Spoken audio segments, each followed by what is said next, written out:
মানুহ বোলা বস্তুটো আচৰিত মানে যেনে আমাৰ ওচৰ চুবুৰীয়া বা গাঁৱত ক'ৰবাত মানুহ মৰে আমি কি কৰোঁ তেখেতৰ মাছখিনি আমি ফ্ৰী দিওঁ চাউল পাত ফ্ৰী দিওঁ মিঠাই সাৰ যিকোনো বস্তু মানে চবে ফ্ৰী দিয়ে কিন্তু সেই মানুহজন বা মানুহগৰাকী যদি অসুস্থ হৈ থাকে তেখেতক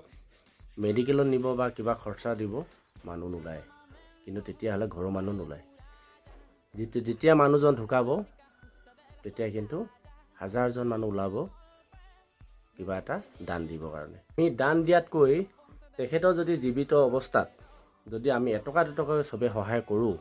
সেই মানুহজন জীৱনটো হয়তো মেডিকেলৰ পৰা ঘূৰি আহিব পাৰে আমি মাত লগাব যাওঁ মানুহজন মৃত্যু হোৱাৰ পিছত যে মানুহঘৰৰ মৃত্যু হ'ল মাতষাৰ লগাই আহোঁ কিন্তু যেতিয়া সেই মানুহগৰাকী বা মানুহজন যদি বেমাৰত ভুগি থাকে কিন্তু আমি খবৰ ল'ব যোৱা নহয় সেইটো আমাৰ মানৱতাত এটা বহুত ডাঙৰ ভুল